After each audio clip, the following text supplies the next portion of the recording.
Join me on this gem hunting adventure in the desert with friends. Hi, my name is Jenna Bosinger, and welcome to my Cryptid Cryptids channel.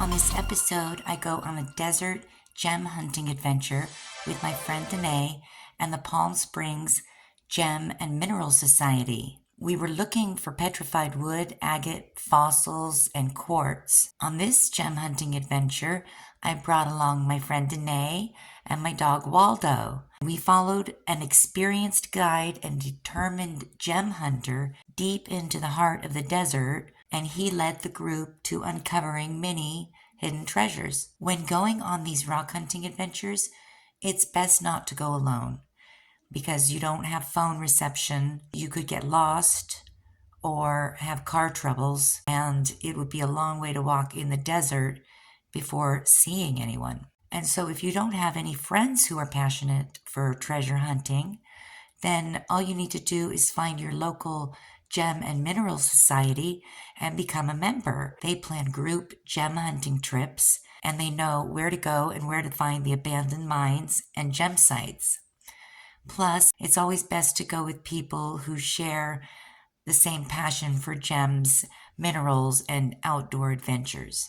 Another advantage to being a member of your local gem and mineral rock group, besides the gem hunting trips, is that they have meetings where they share knowledge of gems and minerals in the area, and you can bring your rocks in and have them identified and hopefully get an idea of their value. And they also know about the gem and mineral fairs where people meet up to show, to buy and sell gems, crystals, and minerals. So we finally got off the 10 freeway onto Wiley Well Road, down many dusty dirt desert roads and road trails. We covered a lot of four-wheel drive rugged terrain with many twists and turns, periodically stopping in places along the way to look around. While on these adventures in the wild, I am always on high alert for any signs of wildlife, including cryptids.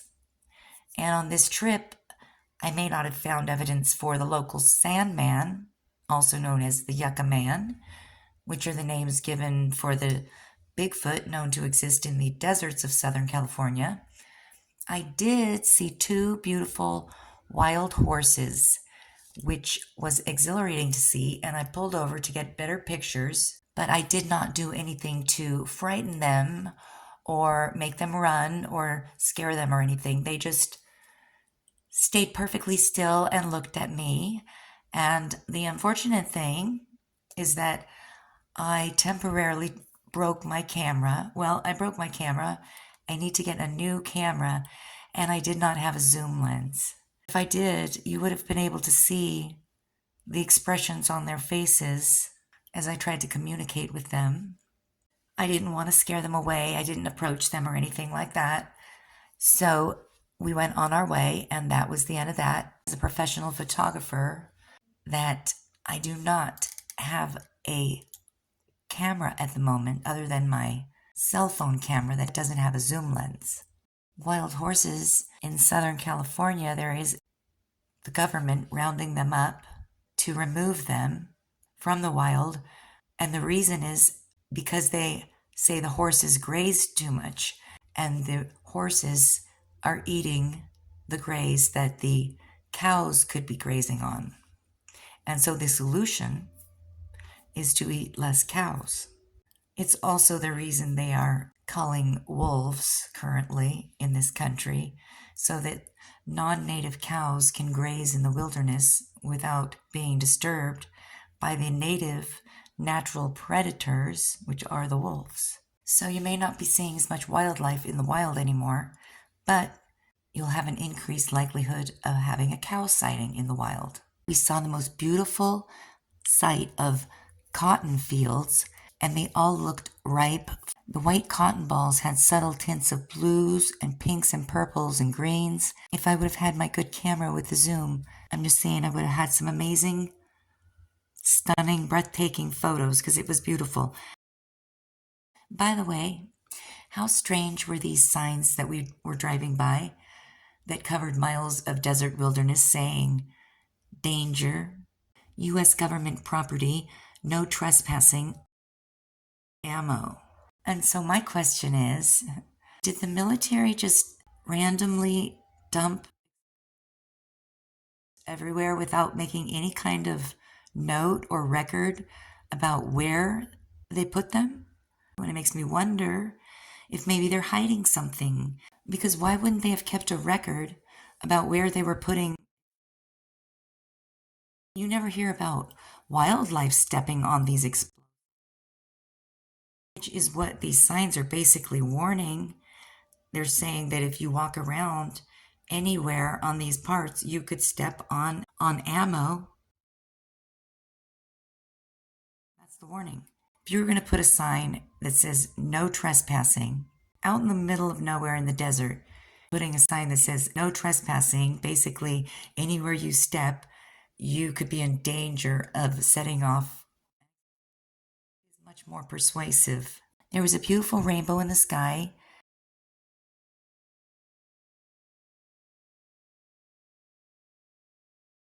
We crossed over the magnificent and mighty Colorado River.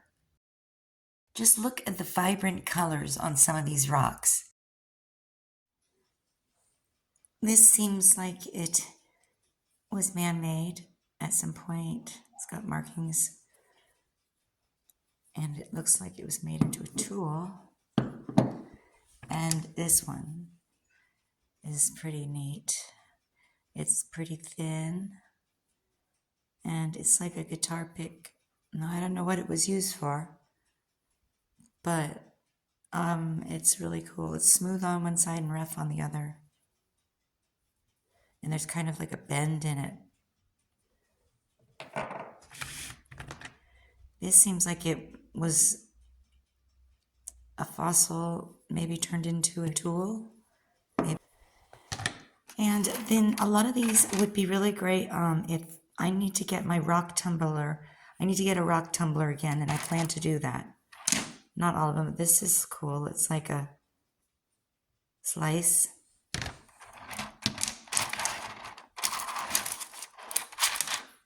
This is like a heart. I got 2 hearts. This one, it looks like petrified wood. And that's weird. That would be good in the tumbler. And I plan to, this one I like because it's square. But I plan to go back and, oh, this one could be a heart. And these could be petrified wood.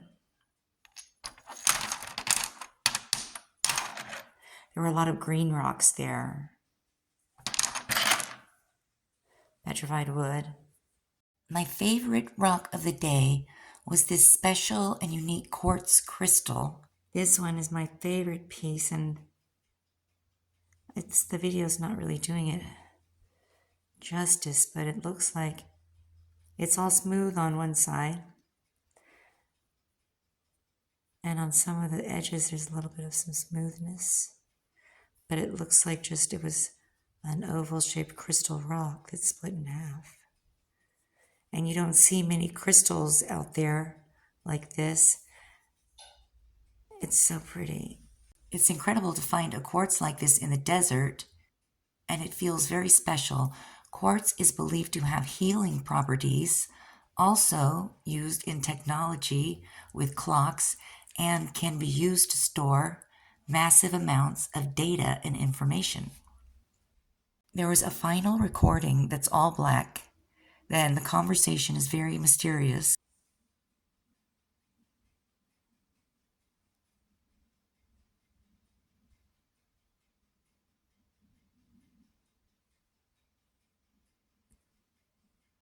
Got it. No. Did you see it? No. That looks like... Nonetheless, it was a thrilling gem hunting adventure in the desert. Thank you for joining my friend Denay, my dog Waldo, our Gem and Mineral Rock Group Society, and me. And join me again next time I go exploring uncharted territories in search of hidden treasures. My name is Jenna Bosiger, and thank you for watching. Don't forget to hit the like, subscribe, I really do appreciate it. And until next time, bye!